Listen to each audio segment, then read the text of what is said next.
The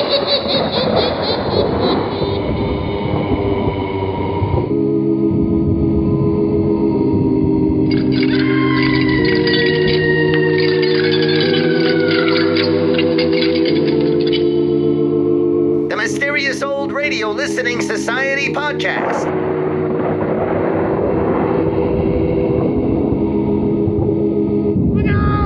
Welcome to the Mysterious Old Radio Listening Society, a podcast dedicated to suspense, crime, and horror stories from the golden age of radio.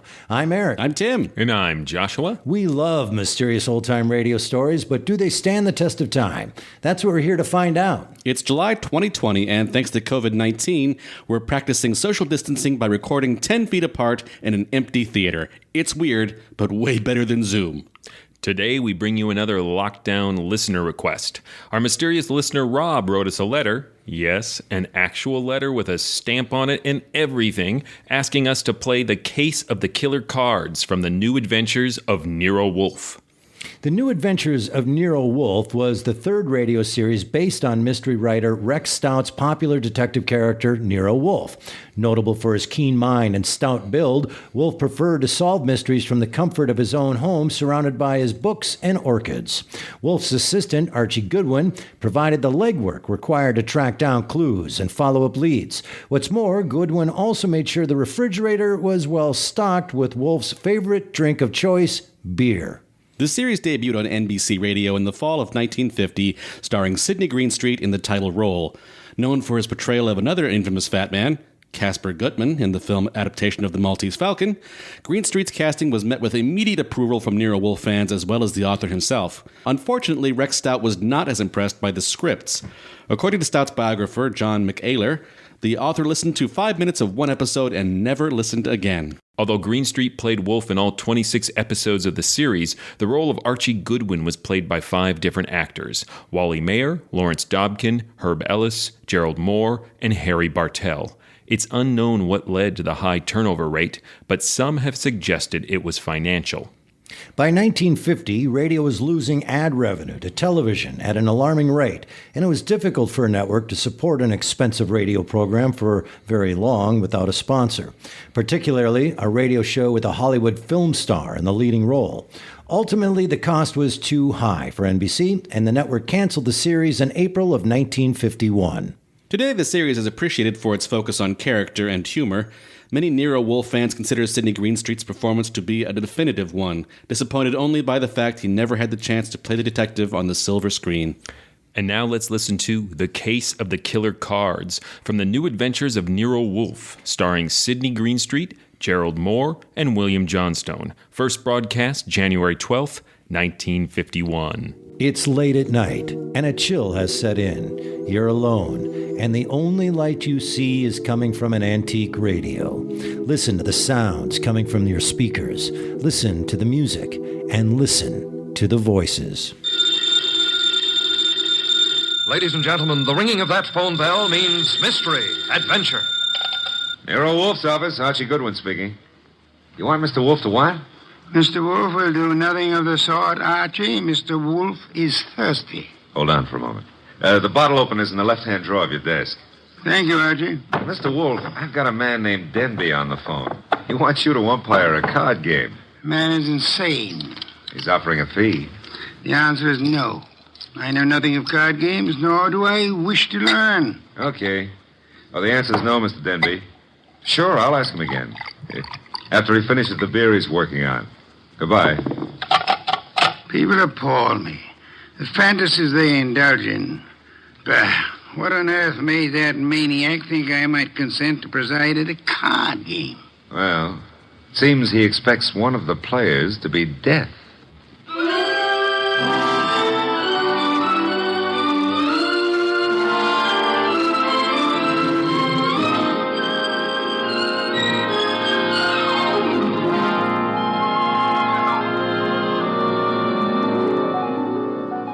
Ladies and gentlemen, it's the bulkiest, balkiest, smartest, and most unpredictable detective in the world. That chair-born genius, Nero Wolfe. Created by Rex Stout and brought to you in a new series of adventures over this NBC network in the person of Mr. Sidney Greenstreet.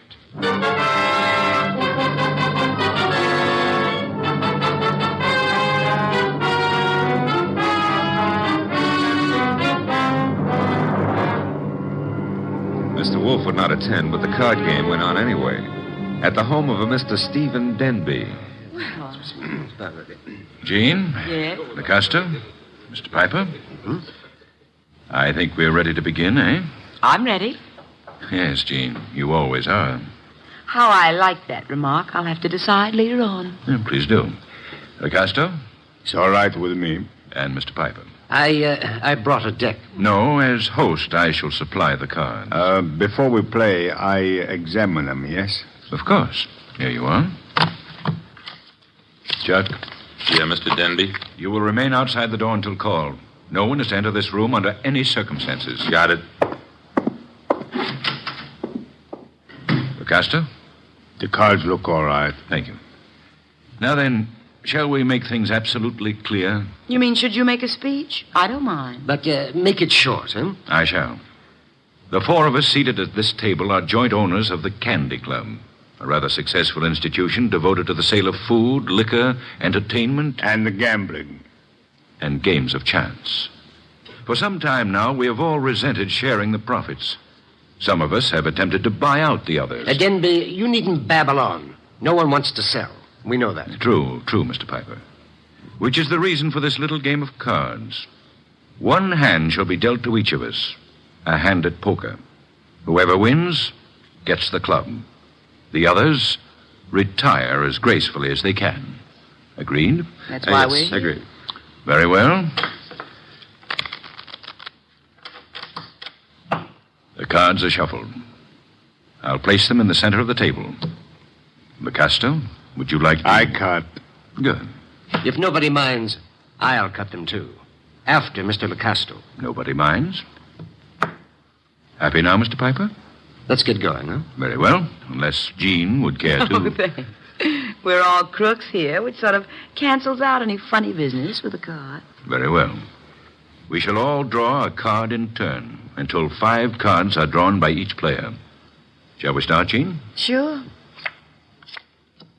LaCosta? Okay. Mr. Piper?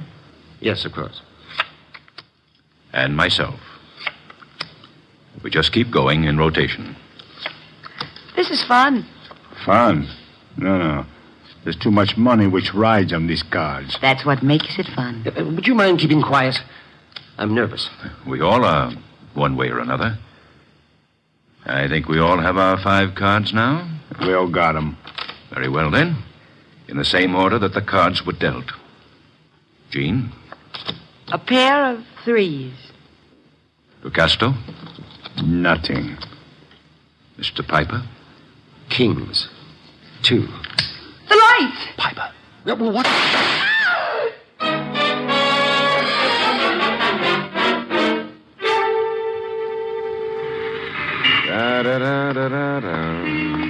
Da-da-da-da-da. Hey, I don't like to seem stuffy, mister, but will you take your elbow out of my back? I'd be delighted to, Mr. Goodwin, but it's not my elbow. I don't care if it's your tibia maximus. Just take it away. Chuck wouldn't like that. Oh, we have company. Mind if I look around? Keep right on walking, pal. That would be Chuck behind me, huh? And you are... My name is Denby. You may remember it. Oh, yeah. You phoned a couple of hours ago about a card game. Now, look, just what is your boy poking in my back? I think it's a 38. You're not sure? It might be a 45. Chuck, is it loaded? Make a funny move, pal, and you'll find out the hard way. Yo, wait a minute. It's just a passing curiosity. Where are we going? My car. Get in. If you insist. I guess you do. Okay. I'll drive, Chuck.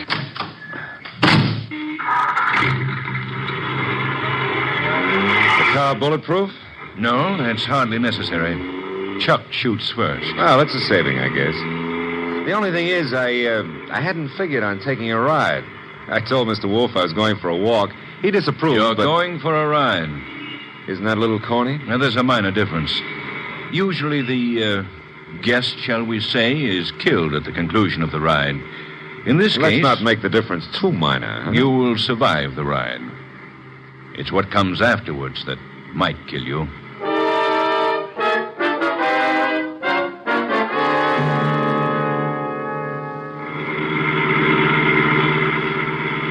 You see, Mr. Goodwin, my friends and I have a little mystery to solve. You want me to solve it? No. We want Mr. Wolfe to solve it. In order to do so, he must leave his house and come to mine. He has to in order to find the solution quickly. Why? Neither my friends nor myself have any desire to improve our acquaintance with the police. Therefore, we want the mystery solved before the police are even called in. Hence our need for Mr. Wolfe. Hence our detaining you. Detaining is a pretty word in the circumstances. And this is my home, Mr. Goodwin. Oh, well, I don't like the architecture. I think I'll stay out. Get going, pal. On second thought, Mr. Denby, what makes you think Mr. Wolfe is going to leave his house and come here? You. Unless he does so, he will lose you. Forever. The door, Chuck. Okay.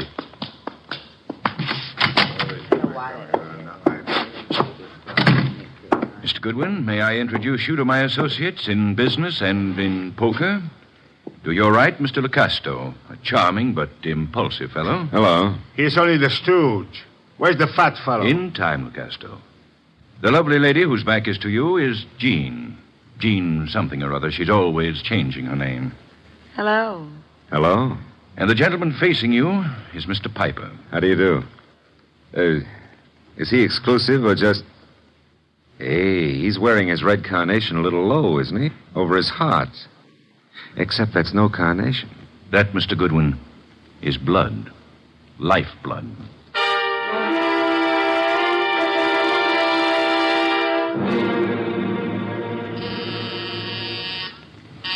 Archie. Oh, Pa, he's always taking walks. Come in. The door's unlocked. Are you... Yeah, you're Wolfe. Having made a magnificent discovery, suppose you remove your hat? Now, come on. I beg your pardon? Mr. Denby wants to see you. Mr. Danby can see me here. Here ain't where he wants to see you. Here, at the risk of minor monotony, is where he'll have to see me. Don't you want your boy Goodwin to keep on living? No one has ever been able to discourage him. Mr. Denby will. Archie's in custody? No, in Mr. Denby's house under a gun. I don't have to believe that. Take a look at this. A wallet. Archie's wallet. I shall accompany you. And permit me to warn you that if Mr. Goodwin has been harmed, nothing short of murder will satisfy me.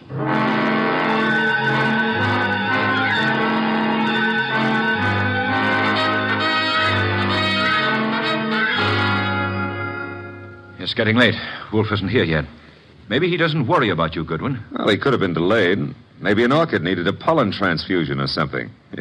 Besides, only the good die young. Then you must be very, very good, Archie. That remark I didn't care for. We sit here and wait for the fat one, but in the meanwhile, the police... The police will come when we notify them. But they will not like the delay we make to notify them. I say we waste time. I say the fat one will not risk coming. You say entirely too much. Is that so? Maybe I kill you myself. Picasso, put that gun away. Yes, darling Archie should have a chance to live. Not long if Wolfe doesn't come. Stop looking so pleased. Are you afraid to die, Archie? Yeah, well, I'm not looking forward to it. It's so final. Besides, I didn't eat a hearty dinner, and... Oh, the Marines have landed. Who is it? Chuck, with Nero Wolfe. Let him in. Shut the door, Chuck. Stay outside. Archie? Hello, Mr. Wolfe. Oh, am I glad to see you. I regret I cannot say the same thing. Blast you, why couldn't you stay at home instead of taking those confounded walks? I warned you it'd be dangerous. Yeah, but Mr. Wolfe, it wasn't the fresh air that got me. It was Denby. Mr. Wolfe, I knew you wouldn't come here without some sort of pressure. I thought the method I used would be most effective. Would you really have killed Archie if I hadn't come? I would have had no choice. I would have been stuck with a witness to an unsolved murder. Suppose I cannot solve it. I should be forced to apply the same logic to two witnesses. Mr. Wolfe, you really came here to save my life, huh? Nonsense. I came here for a fee, Mr. Denby. I have a check for $1,000 already made out. Clear it up. You forget. I left my home. I traveled unprotected through the streets of this city, exposed to motor accidents, to fresh air, too. You offer me $1,000. Will $2,500 do? Barely. Archie, will you take the check? Now, I presume you want me to find who killed the gentleman at the table, the one facing me, huh? His name is Mr. Piper. The name is no importance. Will you all sit at the table in the same position you were at the time of the shooting? Of course. Jean? Picasso? Good. Now for a look at the wound. The lights, I should imagine, went out for a while when the shooting occurred. They went out? Yes. Of the three of you at the table, which one had the best motive for the murder? We all have the same motive. The club. Helpful. There was no one else in the room at the time? No one. The door? Locked, with Chuck on guard outside of it. So much for that. The windows, I notice, are closed. They were closed when the murder took place? They were closed. The window panes are all unbroken, which eliminates the possibility of the shot being fired from outside of them, unless one of them was raised and lowered. That wouldn't have been possible. The windows are secured by catches. Archie, will you check that? Okay, Mr. Wolfe. I shall for the moment assume that the windows are neither lying nor untrustworthy. Does anyone remember anything unusual occurring at the time of the shooting? Well, someone whispered Piper just before the shot. Indeed. You all heard that whisper? We heard it. Man's voice or woman? Well, I can't say. A whisper doesn't reveal much of anything. The windows weren't open, Mr. Wolfe. Which leads to... The fact that it had to be one of us in this room. But which one, Mr. Wolfe? The murder weapon. Ah, yes. Has it been moved? Nobody touched it. It's laying on the floor where it was dropped. Interesting. If you look closely, you will observe two oil spots staining the rug between the revolver and the lady's chair, indicating... who sat at the right of Mr. Piper? I did. Why? Mr. Denby. Yes? If I were you, I would turn Mr. Lecasto over to the police. You are a liar. I warned you about that gun, Castro. Was it necessary to shoot Mr. Lecasto? In the arm, yes. He was reaching for a gun. He'll live, however, till the police take him away. What do I tell them? You could point out the angle of the wound. As you notice, Mr. Denby, the bullet entered Mr. Piper's heart from the right. Yes, so it did. Therefore, whoever sat to his right, well, that was Lecasto. Archie, you have the check? I have it. We may as well leave. Mr. Wolfe, you're sure Lecasto shot Piper? I have indicated the evidence. The rest will be up to the jury. Come, Archie. Jean, Yes, Archie? now that my life expectancy has increased, what are you doing tomorrow night? Archie? I got a scram. Lancaster 7583. I'll be ringing your bell. Oh, Mr. Denby, you better do something about Lucasto's arm or he won't live to be executed. You see, the executioner likes them warm before he chills them.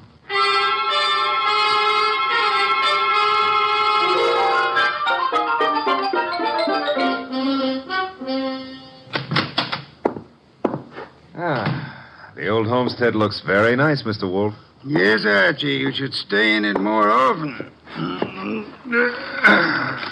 Yeah, but you never get to meet babes like Jean that way. You never get kidnapped either. Nor would I have had to leave my home in order to rescue you. Yeah, well, you earned a nice fee, fast. Indeed? You seem doubtful about it. I'm positive, Archie. I know. I have not as yet earned my fee. Huh? You mean Denby might not turn Lucasto over to the cops? Of course he will. The trouble is, you see, Lecasto did not murder Piper. No? He just thought a bullet in the heart might be good for Piper's rheumatism, huh? As it happens, Piper suffered from asthma. But that's beside the point. Fine. Mr. Wolfe, I'm going to take it for granted that you know who did kill Piper. I'm also going to take it for granted that you won't tell me until you're ready. But why turn Lucasto over to the police? 2 reasons, Archie. First, I had no proof against the real killer. Secondly, we had to supply a scapegoat in order to be permitted to leave the Danby home. You were unarmed, helpless. Go ahead, rub it in. Nonsense. It was an interesting problem. I enjoyed it. It was, huh? Well, to me, it's still in the present tenses. Which reminds me, as old Dr. Tidmouse said, there's always a future tense. And in that future tense, Jean. No, Archie. Oh, Mr. Wolfe, stop. That girl's got a love for blood that appeals to the ghoul in me. Besides, did you notice what she does to her dress? Archie, I was merely about to say that I have no objections to your dallying with the girl. Oh, I don't believe it. My ears need overhauling. I objected only to the future tense. Why not call her now? Yeah, well, I won't pretend I understand this sudden enthusiasm on your part about my love life. Probably there's some foul, scheming motive at the bottom of it. But who am I to look a gift horse in the mouth? Now, let's see. Her number was, Lancaster 7583, of course.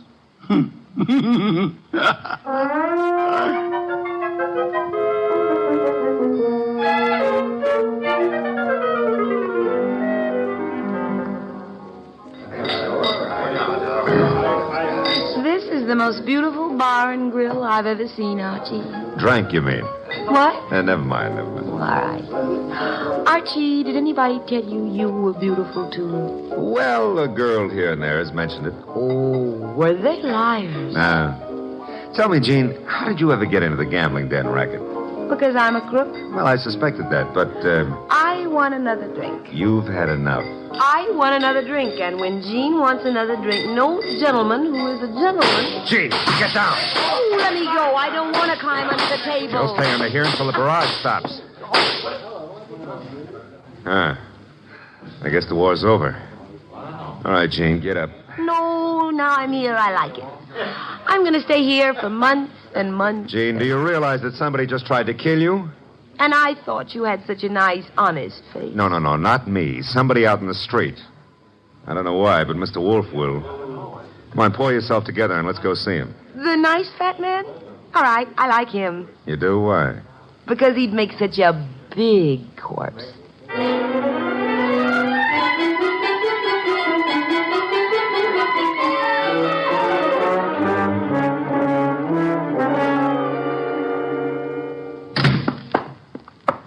Is that you, Archie? Plus Jean.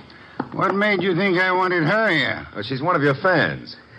She thinks you'd make a lovely corpse. What was the reason for bringing her here? She was shot at. Did you expect her to be? I expected her to be killed. That's why I sent you to her. It didn't occur to you I might be killed, too? It did. I was willing to take the chance. You were willing? Oh, Mr. Wolfe, Jean's a little under the weather. Splendid. In vino veritas. Watch your language. I mean that people in their cups often tell the truth. A proverb of some antiquity. Who shot at you tonight, Jean? Oh, I don't know. I didn't see. Has it occurred to you that you might just as easily have murdered Piper as not? But Lucasto killed Piper. You said so yourself. I lied. Furthermore, why the attack on you if Lucasto was the murderer? Why, I don't know. Did you also not know that Lucasto escaped from jail earlier this evening? You're making that up. Why should I? Mr. Denby turned him over to the police, but Lucasto managed to get away before being jailed. That's not cricket. Incidentally, Mr. Denby will be joining us at any moment. I expected you to bring Jean, Archie. Therefore, with the exception of Mr. Piper, who is resting in the morgue, and Mr. Lucasto, who is at large, we shall have all the participants in the card game. With them, perhaps we can deal a new hand, Archie? Okay. Maybe it's the morgue to tell us Piper escaped. Oh, wrong again. Come in, Mr. Denby. Mr. Wolfe, I'm upset. I heard over the radio about Lucasto's escape. He'll try to kill us all. Why? Well, because we can testify that he murdered Piper. Truly. I beg your pardon. Lucasto did not kill Piper. But you said that he did. The only evidence against Lucasto was the angle of the entrance of the bullet that lodged in his heart. May I remind you of the whisper you all heard in the darkness preceding Piper's death? The whisper that said Piper? Precisely. We must assume, then, that Piper turned his body in the direction of the whisper. Therefore, the angle of the wound would be wrong for Lucasto, but the correct one for... Whoever sat opposite Piper. I sat opposite him, but that doesn't mean I killed him. Wait, you must have. Once he turned, the bullet must have come from opposite him. Only possible way. That means you, Jean. No, it's a frame. May I interrupt for a moment? Mr. Denby, if our present analysis is correct, it must have been you who whispered to Piper. Did you? I hadn't thought about it before, but... Denby, you're lying. No, he's not lying. Continue, Mr. Denby. Well, when the lights went out, I wanted to tell Piper something. He turned to me, and that's when he was shot. Archie, you've taken all this down. In my prettiest shorthand, Mr. Wolfe. Good. I don't know why you're doing this, Denby. Maybe you think if I take the rap, you'll get the club. But remember, Locasto's still free. He's gunning for all of us. But it'll be you. Especially you he'll want.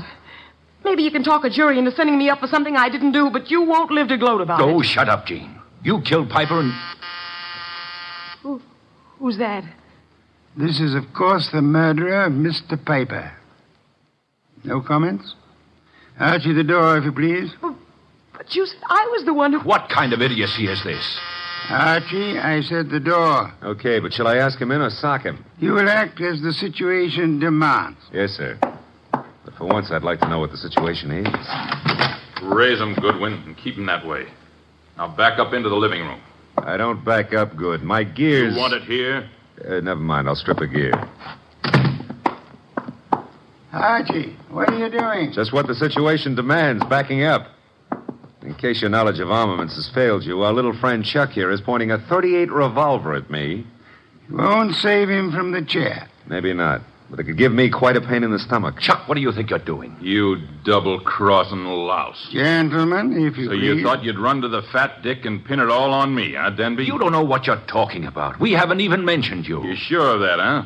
Then why did Wolfe phone me and tell me you were about to sing? Wolfe phoned you? Yeah.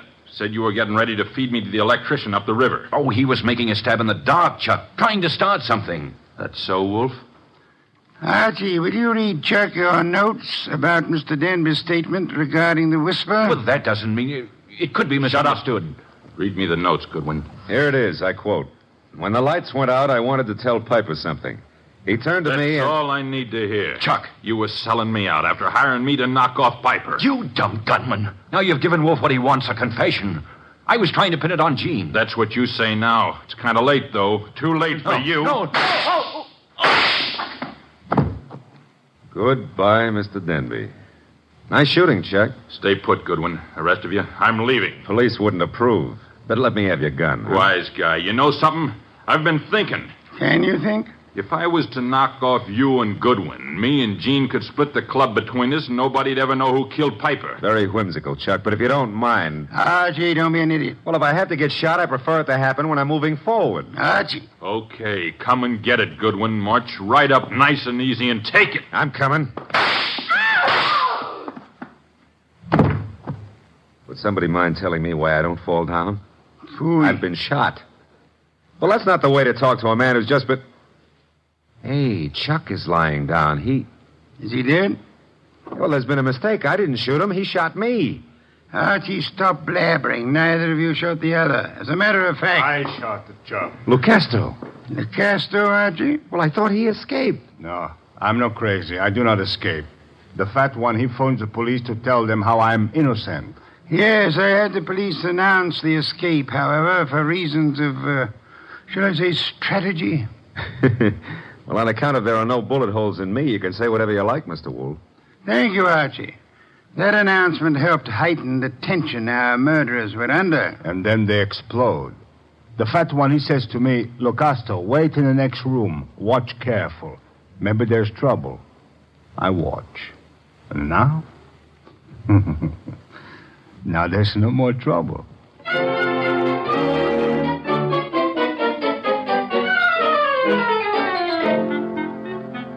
Well, place looks a lot tidier now with all those bodies removed, huh? Indeed. Archie, I'll get you the bottle of beer. But first, make with an explanation. The case was crystal clear, Archie. Maybe, but I'm no crystal gazer. Sure, I know. Denby had things arranged in advance with Chuck in case anybody held a better hand than his own. Piper did. So Denby whispered to Piper after kicking the light switch and set him up for a shot by Chuck from the doorway. The angle would provide evidence against Lucasto. True. However, we had only Denby's word for it and Chuck's that the door was locked. All right.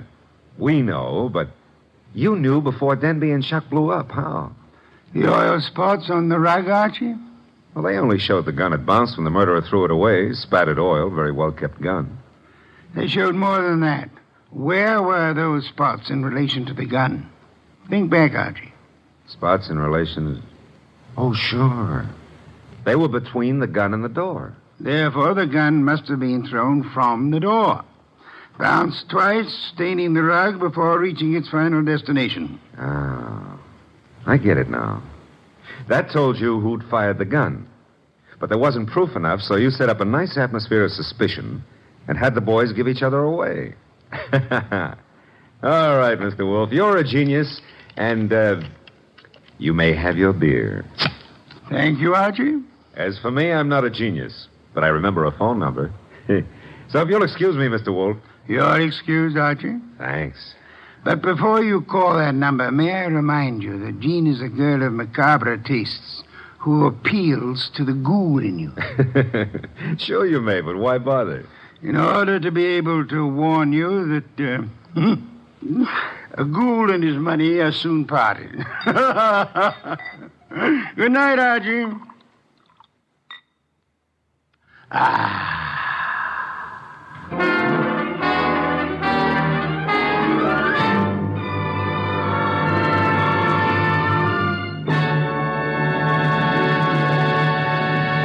You have been listening to The New Adventures of Nero Wolfe, starring Sidney Greenstreet.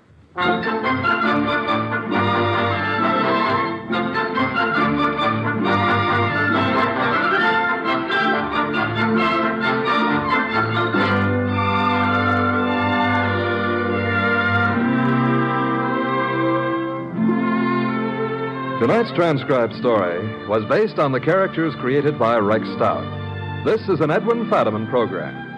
In the cast were Gerald Moore as Archie Goodwin, and Betty Lou Gerson, Jay Novello, Howard McNear, Barney Phillips, and Bill Johnstone. Next week at this same time, Nero Wolfe and Archie will bring you The Case of the Calculated Risk. Don Stanley speaking. 3 chimes mean good times on NBC. That was The Case of the Killer Cards from The New Adventures of Nero Wolfe, here on the Mysterious Old Radio Listening Society podcast. Once again, I'm Eric. I'm Tim. And I'm Joshua. That came to us from Rob, listener request. Actually wrote it on pen and paper. Very old-timey of you. Yeah, I'm always a little scared because I'm like, wait, I don't know this person. Right? We've reached that weird point where an actual written letter gives you pause for a second. Yeah, because now it just feels like the only reason you would get a written letter would be like a ransom note. Like, yeah. If I get mail, I check to see that all my family are in the house. Like, no one's missing. I was once told back when I was hosting a television show to not worry about the threatening letters that I was getting unless they wrote in the margins.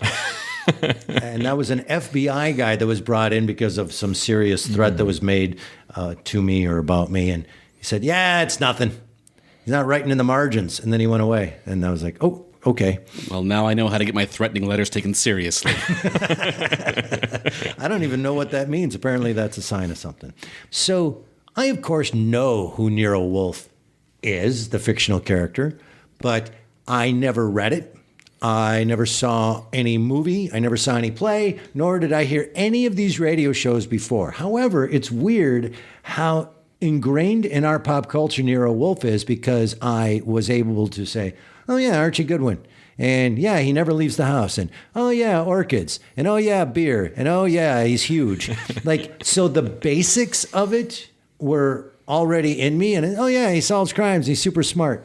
And then I did a little more research, after I listened to this. But I'm going to be honest with you, that's really my first delve into Nero Wolfe, and I did not know that about myself until I started to really think about it. I'm in the exact same boat, except for the part where you did more research afterwards.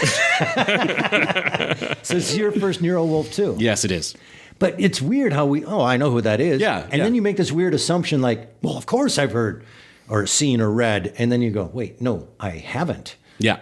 It's an interesting thing because it is a very Watson, Holmes, in a Watson sense. and Moriarty.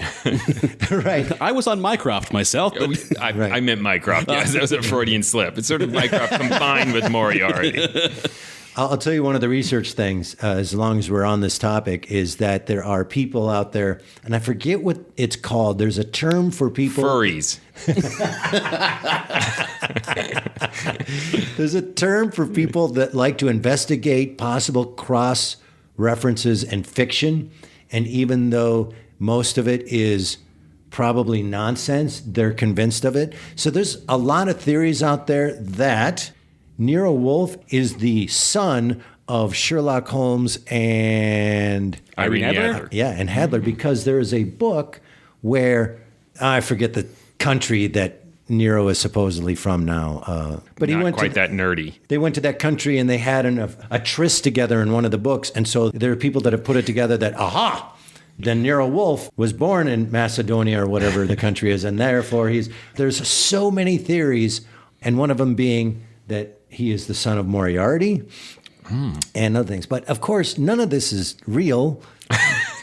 No. What are you saying? But it's weird how many people are out there spending that much time trying to figure out these I wish I remembered the term that was used to describe people who try to cross-reference fiction. Shut-ins. But anyway, that was the deeper research I did, and then I went back to the script. So Tim and I, we are wolf virgins. Neophytes. Yes. Neophytes? Yes. Oh, Well look what done. you did. How about you, sir? I bet you've read every book. Nero Wolfe slut. No, I have read 2 novels, and I really enjoy them, and I've heard a couple other episodes of this particular version of the Nero Wolfe radio show. This was the 3rd one, and I think the first 2 only have a single episode in existence. So if you want to listen to Nero Wolfe, most of what's available out there is the Sydney Greenstreet version. And in the early 80s, the CBC, the Canadian Broadcasting, did a Nero Wolfe audio adaptation that I have not heard. This one has one of my favorite old-time radio Christmas stories, The Case of the Slaughtered Santas. So I will definitely bring that sometime. And the story lives up to the title. Santas get slaughtered.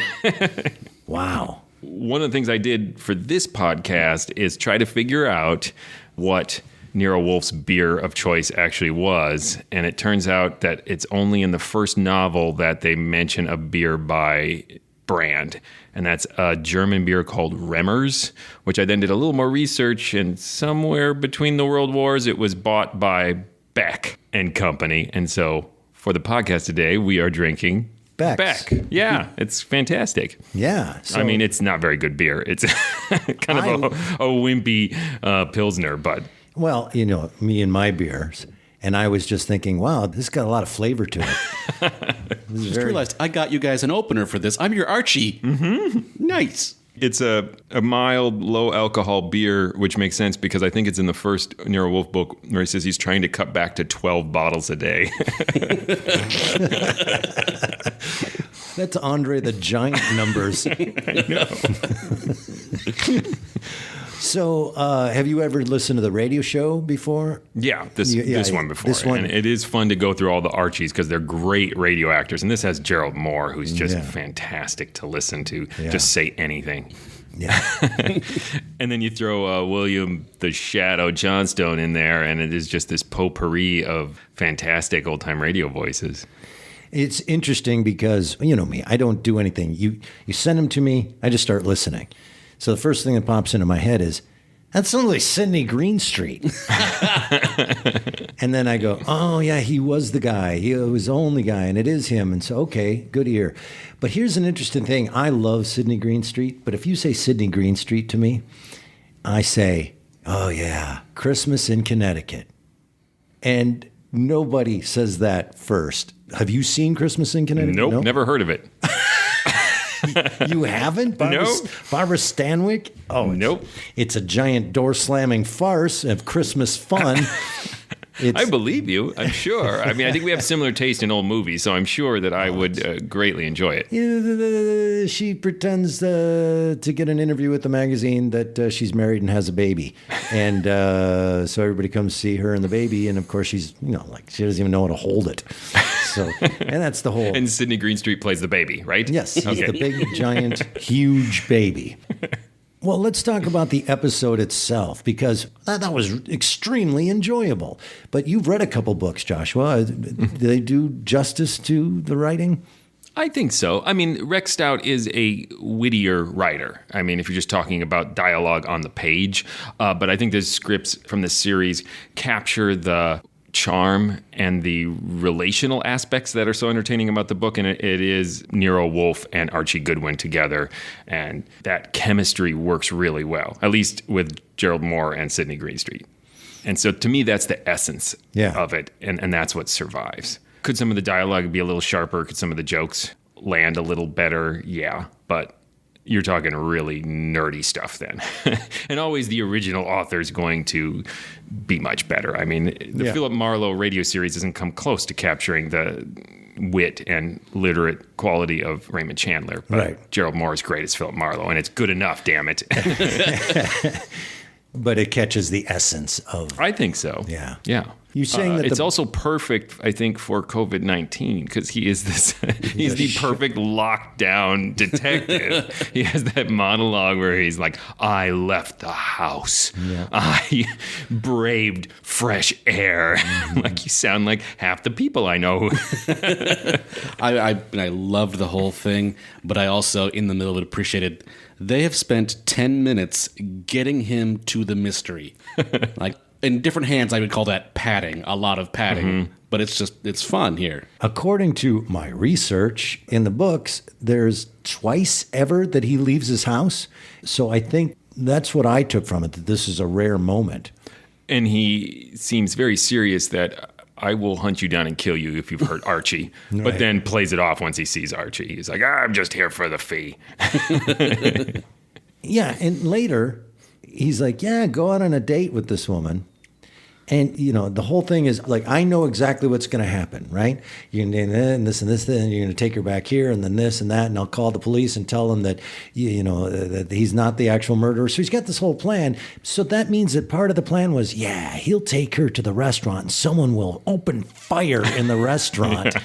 And I'm pretty sure you guys will duck and be missed. So someone that was like, I'll hunt you down if you hurt Archie, at the same moment, threw him out there and crossed his fingers and went, you're probably going to get shot at, but I'm thinking you'll be okay. Yeah. That's another situation of this is a version I like of something I usually hate, which is I have this master plan and just every tiny little detail needs to fall into place for it to work. Except clearly this isn't. He's got a pretty good idea and he's got just thrown a lot of stuff out there and like, it'll all shake out. Yeah, that was my qualm with this episode is that master plan stuff, that it all has to go exactly right in order for it to work. And if you're going to do that, I need an explanation as to how you knew that it was infallible. And Sherlock Holmes does it all the time, I think. Not just the Doyle stuff, but like the radio shows and stuff. Like that's a huge master plan where everything's got to go right. And they will backtrack and say, here's how I knew that it would go like that. And then I'm relieved by it. This one, he explains some of it, but things like, and then I'm assuming that massive gunfire in the restaurant will miss you.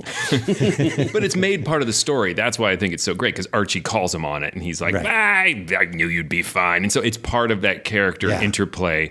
He's arranged for the other criminal to be there in the other room just in case things go bad, but he hasn't really planned out how. Yeah, that's just the part I buy. Like, I've got a guy here with a gun to just fix it if I'm wrong. Yeah. I could get up and do a lot of stuff and be really careful, or I could sit here and drink beer and do the close enough thing. And and I like that because it's built into the concept. I will stop and tell you, though, my favorite / most frustrating example of the plan that has to go exactly perfect. All Star Wars movies. The Dark Knight. Oh, yes. Like the Joker's plan, if you pick that apart of like, what? I'm going to get arrested. I'm going to put a cell phone in this guy's stomach. And he's going to blow up, and just bit by bit. And he claims to like, I never planned, I just improvised. Like, you had a crazy plan. That's a lot of yes-anding. Yes. Right? I will stop talking about Dark Knight. Yeah, that's a good point. One of my favorite things about the new Adventures of Nero Wolfe structure is that they always come back to this opening hook, which is really an anti-hook. Every episode is some variation on this one where there's the phone rings, Archie answers it, it's a case, he says, do you want it? And Nero Wolfe says, no. And that's supposed to like get us excited about the adventure. And it's like, yes, another case not taken. Like they could all stand alone as these weird postmodern sketches. Like you could see like the kids in the hall doing this. It's like the detective who says no sketch that they would do into the ground over and over again. Or an Andy Kaufman bit. Right. Do you know who else did that? The concept of the Rockford Files is all, I don't want the case. I just want to go fishing. Fine, I'll take the case. Then can I go fishing? Get it done. A mystery as a hindrance. Right. Right. I would love to get into the story of this, the actual crazy poker game that these people are undergoing, and who these people are. What a crazy barbershop quartet of people to run a criminal empire. And that's part of the style of this one. I do think they just tell you that, yep, these are criminals. And that's about all the background you need. And they own something called the Candy Club. It is in the most broadest of strokes that the whole group is painted, mainly via accents and gender. That's how you know who is who. Well, and I will tell you that Danby, Johnstone, and Archie, I had moments of who's talking. It's the Shadow. Yeah, and I Philip know. Marlowe. I know. Together in the same radio show. I'm going to be one of those weird shut-ins who tries to connect all of this now. They were similar enough to throw me from time to time. And like, who's talking? Oh, right, that's Denby, or whoever the guy was. They have decided that this card game, winner gets the club. Yeah, and the game is you get 5 cards, whoever has the best hand wins. That's not much of a game. Yeah. No wonder he had it set up to shoot whoever won, because your odds were bad. Tim's right, though. I want to know what happened before that they went, okay, here's how we're going to settle this. They just said they argued a lot. Yeah. As, criminal masterminds probably do. Well, when they live in that criminal mastermind fraternity house and you're on top of each other all the time. And that one of the people responsible for this major criminal empire is a raging alcoholic. Just crazy drunk lady. But it struck me that I don't hear women drunk in old-time radio. I think this might Not be enough. Damn it. This is something we should get together, go back in time and change. It is broad-stroked as far as plot goes. And this is one of those just cozy, fun murder mystery type of shows where there's no real human feeling involved in it at all. As I was listening to it and people were getting shot left and right in Wolfe's house and the bodies were just piling up, I'm like, they're really casual about it. And then in the next scene, Archie Goodwin has a line acknowledging it like, this place is much nicer once you take all the bodies out. And I'm like, yeah, they're just leaning into this. It doesn't affect them at all, the carnage. Was one of my notes is there are, I can't recall all the moments, 3 or 4 moments where, what's his name, gets shot in the arm when Nero Wolfe gets there. I can't remember his name. I kept calling him Lacosco. Yeah. But he gets shot in the arm. Then there's the end where there's 2 shootings, right? And then there's the restaurant shooting. Every single one of those shootings, the reaction by everybody is nothing. Yeah. There's no reaction. Bam! Shot in the arm. Okay, so he's shot in the arm. Like no one goes, oh my God, did you just shoot him in the arm? Did you just kill that guy? Oh my God, we were having dinner and someone sprayed bullets in here. Nobody has any reaction. And it's either that hard-boiled style or in the 1940s, man, people were just shooting people and people were cool with it. But the reaction is so nothing. Any other thoughts, gentlemen, about this episode of Nero Wolfe? There's a great line in here that I wish people would say to me more often, and that is, you're a genius and you may have your beer. So if I ever do something nice for you, just say that to me and pass me a beer. If I could go back in time, I would demand that be my wife's vows to me.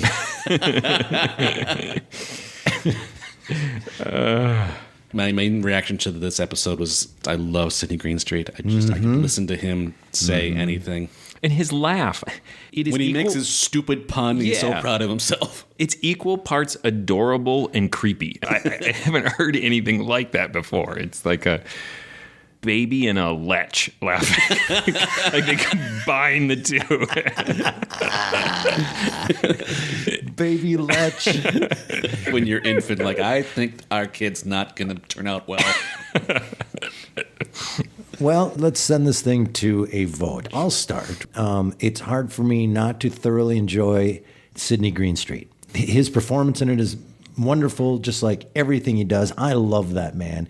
And I had never really, well, I hadn't heard Nero Wolfe, but I hadn't really heard him on radio before, and he's a tremendous radio actor as well. For that reason alone, thoroughly enjoyable and stands the test of time. Classic, no, but I am going to now listen to more, whatever's remaining. Are they all out there? Can we get them all? 25 of the 26. Nice. So, yeah. So, not a classic, stands the test of time, thoroughly fun. Yeah, I would be right similar to that. If it weren't for Sidney Greenstreet, I would say it's fun. It's enjoyable. It's not a brain-testing sort of mystery, but the characters and the relationships are enjoyable. Everybody else in the cast is very talented, but Sidney Greenstreet really elevates the whole thing. So it definitely stands the test of time, and I enjoyed it a lot. I would love to hear more. Yeah, I think we're all on the same page with this one. I just had so much fun listening to it. I smiled for the full 30 minutes, and I don't do that often in 2020. I mean, any radio show that ends with Sidney Greenstreet drinking a beer and going, I am on board. So I agree with you. It's not a classic standalone radio script, but like I said, he is the COVID lockdown hero. We have all become a little Nero Wolfe-ish in the last 4 months. So in some ways, it's strangely contemporary. You had said weeks ago that you had finally come up with your definition of classic. Can I listen to it again and again and get more out of it? I finally come up with my definition of stands the test of time, and that is taking a human that has never listened to an old-time radio drama, making him listen to it, and they would say, that's pretty good. And not rave about it, but just go, yeah, I don't hate you. Yeah, right. That was fun. Half hour well spent. Can I leave the room now? You unlock the door, Eric? Right. Okay, Tim, tell them stuff. Please go visit ghoulishdelights.com, home of this podcast. You can leave us messages. You can comment on episodes. If you have episodes you'd like us to listen to, you can send us your suggestions. It's also got links to our social media pages. You can go to Facebook, Mysterious Old Radio Listening Group. Is that the right name of it? Sure. You find it somewhere on Facebook. Which is a whole group of fans of old radio who talk to each other about their old radio love. Only not as weird as that sounds. I'll get to describe that correctly someday. It just always sounds weird when I talk about it. Yeah, please don't. This is so wonderful to listen to you struggle through that. You can also go to patreon.com/themorals and support this podcast. We have a lot of podcasts that you can listen to. We are currently making our way through a serial, The City of the Dead from Adventures by Morse. We're about halfway through. So if you join the Patreon, you can work your way through the first half and catch up with us. You can also go to iTunes and write a review because we like those too, and they're free. Also, if you'd like to see us perform live, someday we'll be back on the stage. But in the meantime, we're fulfilling our contract with Park Square Theater in St. Paul, Minnesota by doing original works of old-time radio shows that we're recording and putting up, and tickets are cheap. And then we have live Q&A sessions afterwards. So go to parksquaretheater.org. In August, we're doing 2 more recordings that'll be audio. And then soonish, hopefully September, we're actually going to be recording ourselves back on stage doing old-time radio show reproductions or original works. And I would be remiss not to mention, since we're talking about Nero Wolfe, that Park Square Theater staged the first adaptations of Nero Wolfe novels approved by the estate of Rex Stout right here in St. Paul. They do a lot of mysteries at Park Square Theater, and they do them very well. In fact, they're doing an original one right now written by Jeffrey Hatcher that is all Zoom-related and really actually doesn't back down from the fact that it's on Zoom. Let's just say that. It embraces it. So we're in very good company. I'd also like to thank North Garden Theater in St. Paul, because that is where we are for the first time since March. The 3 of us are in the same room, socially distant, and it's really nice not to be doing this on Zoom and to see you guys again. However, I will say you walked in and I went, wow, beards. I have the largest beard I've ever had. Is that how you talk about a beard? Large? Long? It's swollen. Oh, yeah. I'm going to see a doctor right after this. All I know is, for me, the 2 of you look really hot, and I don't mean sexy. It's so hot outside today, and you guys come in with, I put more hair on. But it's really nice to see you guys again. And our thanks again to North Garden Theater, which is not only a great theater, but an event space. So if you're in the St. Paul area and you're looking for an event space, they are open and they are up to all the codes that you can hold your event here. So look upstairs. We might be there. All right, what's coming up next? Next, we have another listener request. It is Cat's Cradle from The Price of Fear. Until then... Look out! This is the jolliest, merriest Christmas I ever spent. It's like a baby and a lech